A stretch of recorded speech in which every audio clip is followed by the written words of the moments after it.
ইমাম মালিক রহমতুল্লাহ আলাইহি জবরদস্ত আল্লাহর ওলি। উনার জামানায় এক মহিলা ইন্তেকাল করেছেন। মহিলা দিনদার ছিলেন, পর্দানশীল ছিলেন, কথাগুলা বুঝবেন, নামাজি ছিলেন।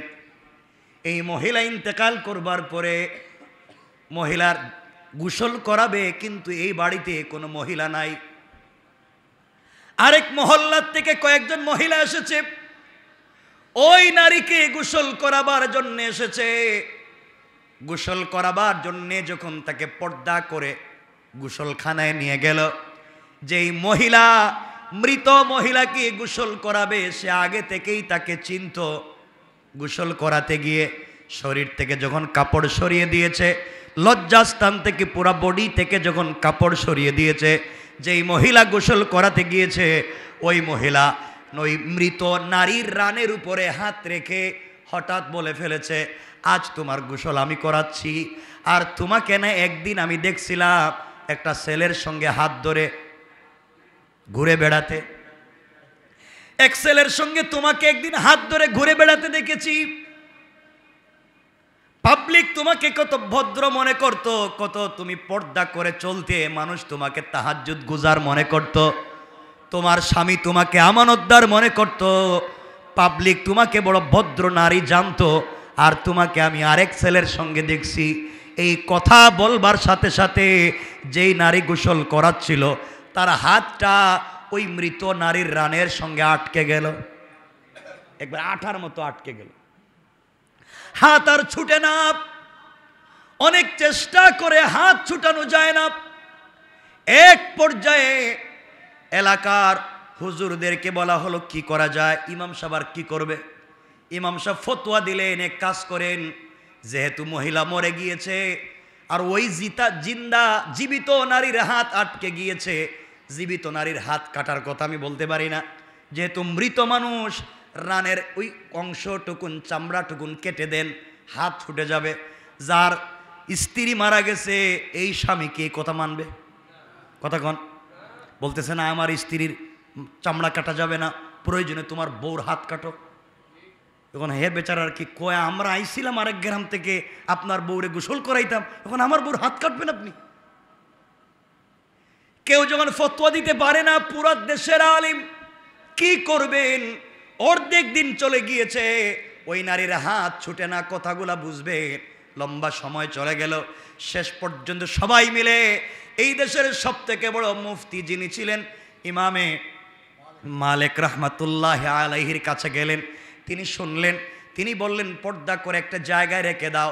সবাই বলছে হুজুর অর্ধেক দিন চলে গিয়েছে, ওই মহিলার অজু ইস্তেঞ্জার প্রয়োজন, গোসল করবে, প্রস্রাব করবে, খাবার খাবে, কিন্তু হাত ছুটে না, তাকে ওই মহিলার কাছ থেকে আনাও যায় না। কি করব বুঝতেছি না, পুরা এলাকায় মাতম চলতেছে, কান্নাকাটি চলতেছে, কি হয়েছে বুঝতে পারলাম না।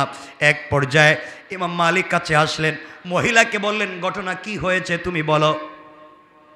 আমার কাছে রাডার আছে, আমার কাছে সমস্যার সমাধান আছে, কোরআন হাদিস আছে, মিথ্যা বলবো না, সত্য কথা বলো, কি হয়েছে। মহিলা আরো চালাক, হুজুরে উল্টা বুঝায়। আছেন এমন লোক, দেখবেন হে ফেরেশতার মতো, কিছু জানে না। হে কয় হে নাকি গাঁজা খায় না, হে ফেন্সিডিল বিক্রিও করে না। পুলিশ যখন ফিডানি শুরু করছে, কয় খাই, আমিও খাই, আমার বাপও খায়, এখন কইতেছে, আগে কিন্তু স্বীকার করে না। আমার বন্ধুগণ, ইমাম মালিক বললেন কি হয়েছে বলো।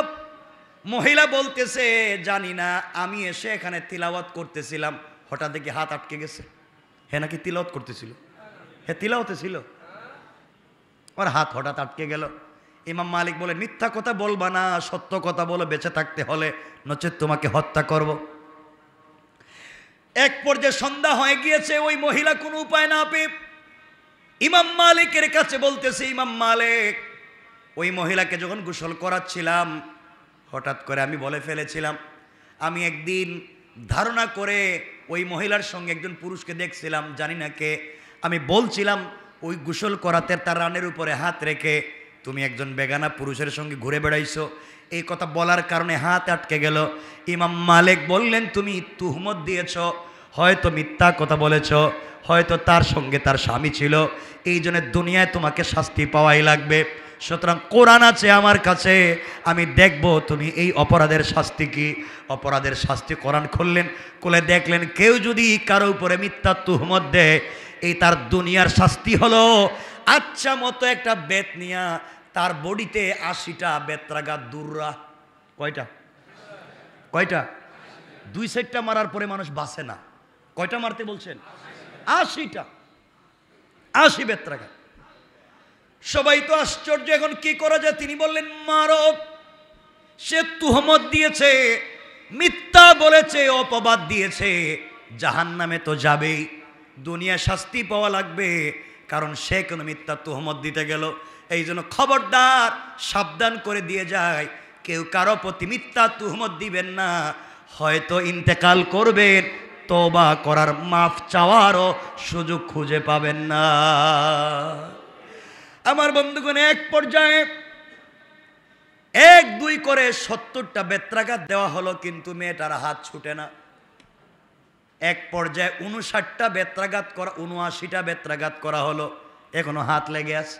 ইমাম মালিক বলেন, আমি এতদিন কোরআন হাদিস দিয়া পাবলিকরে কত ফতোয়া দিলাম, আজ দেখি ছুটে না, তাহলে মহিলাই সত্য, হে তুহমত দেয় নাই, এ সত্য। আমি উল্টা তারে 79 বেত্রাঘাত দিলাম, এখন তো বাঁচবেই না। 79 বেত্রাঘাত করলাম, মরেই যাবে, বাঁচবেই না, করলাম কি? এক পর্যায়ে তিনি 80 নম্বর বেত্রাঘাত করার জন্য যখন বেত উঠাইয়া 80 নাম্বার বেত তার বডিতে মারছেন, হঠাৎ করে ঠাস করে বডি থেকে হাত ছুটে গিয়েছে। আল্লাহু আকবার। ইমাম মালিক রহমতুল্লাহ আলাইহির জিন্দেগি থেকে শোনায় দিই। ইমাম মালিক, তুহমত দিলে কি হয়? তুহমত, আপনি মিথ্যা, আপনি জানেন না, একজনের সম্পর্কে বলে ফেললেন যে আমি দেখছি ওই মেয়েটা এক ছেলেরে নিয়ে ঘুরতেছে, আমি দেখছি এই ছেলে এক মেয়েরে নিয়ে ঘুরতেছে, আমি দেখছি, আমার কাছে সব আছে। হতে পারে মিথ্যা, হতে পারে মিথ্যা। যদি মিথ্যা হয়ে যায়, আপনি বললেন আমি দেখছি, ইন্না লিল্লাহ, আমি দেখলাম বিনোদ বিবির খতিব সাহেব রিক্সা একটা মেরে নিয়ে কি হুড উঠাইয়া কি সুন্দর মতিঝিল দিয়ে যায়, হুজুর করলোটা কি কামটা, এই হুজুরের পিছনে আমরা কি জুম্মা পড়ি। আপনি একটা বলে ফেললেন, হতে পারে যাকে নিয়ে আমি ঘুরতেছি সে আমার মা। বলেন বলেন, সে আমার, হতে পারে আমার বোন, কথা বলেন, হতে পারে আমার মেয়ে, হতে পারে আমার স্ত্রী। আপনি কেন ধারণা করতে গেলেন? ইজতানিবু কাসীরাম মিনাজ-যন, আপনারা কে বলছি ধারণা করতে? ইন্না বা'দাজ-যন্নি ইসমুন। তুমি কাজ করছো কেন? কারণ তোহমত দিলে আপনি 100% জাহান্নামী। আপনি যদি ধরেন আমি একজনের উপরে তুহমত দিলাম, কিন্তু সেই কাজ করে নাই, সেই কাজ আমি মিথ্যা বললাম, কিয়ামতের দিন কেউ সুপারিশ করবে না, কেউ করবে না। শোনেন হাদিস, যেহেতু সময় চলেই গেছে, 2-3 মিনিট নিয়ে নেই, কষ্ট হবে না তো? আজকেই তো আমিও কথা বলতে চাইছিলাম না, বলে দিচ্ছি, বলবো না। আমি একটু হয়তো আজকে সফরে চলে যেতে পারি, কোথাও হঠাৎ চলে যেতেই পারি। তো আবার যদি আসি আর দেখা হয়, নাও তো হইতে পারে, মরে যেতে পারি, ঠিক না? আর আপনারা বলতে পারেন হুজুর বহুত ওয়াজ করছে, এবার আর দরকার নাই, আর একজন ডেন্ডে ওয়াজ করম, ঠিক কিনা? ঠিক হয়েছে তো, দেখলাম ভালোই তো আছে, দেখি এটা ঠিকও কয়, দেখি যাক, ঠিকই বালা, যেটা ভাল লাগে করবেন। কি ভালোবাসা আপনাদের। কথাগুলো শুনেন, 1 মিনিট। ইমাম মালিক রহমতুল্লাহ আলাইহি জবরদস্ত আল্লাহর ওলি, উনার জামানায় এক মহিলা ইন্তেকাল করেছেন।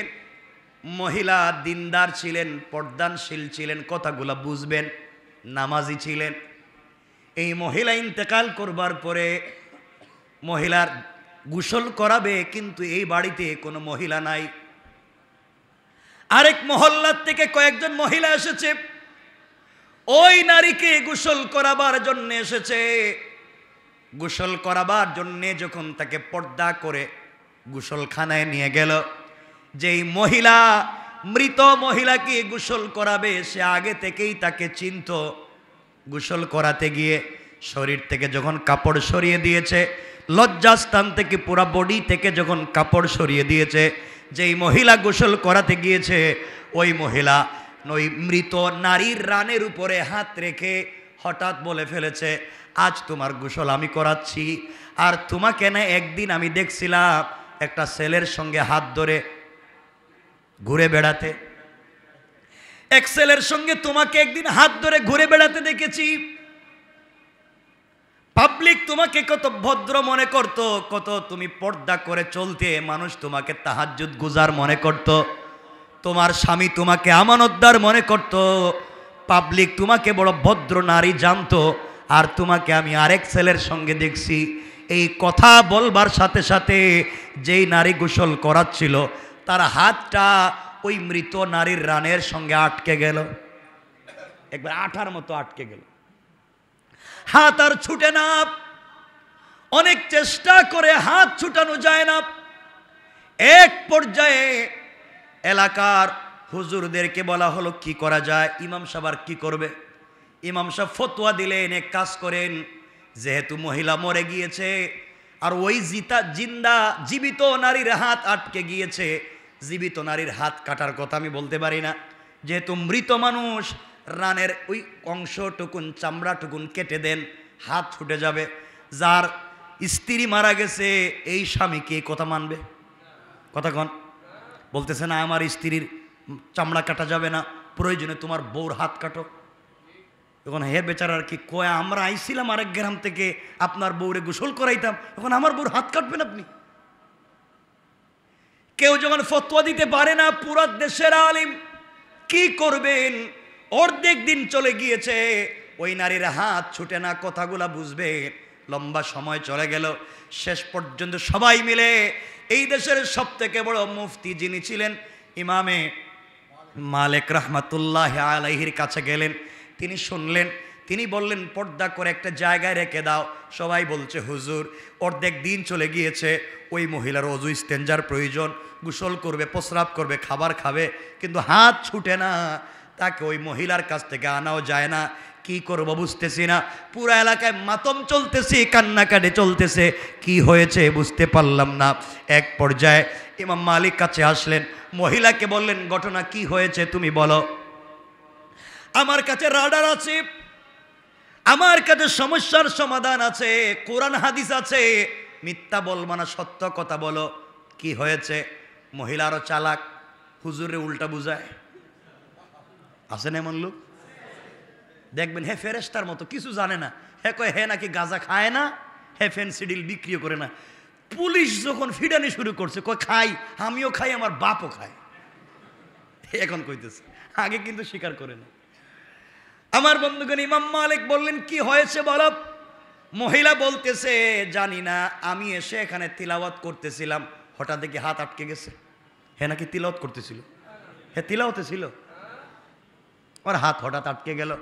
ইমাম মালিক বলে মিথ্যা কথা বলবা না, সত্য কথা বলো বেঁচে থাকতে হলে, নচেত তোমাকে হত্যা করব।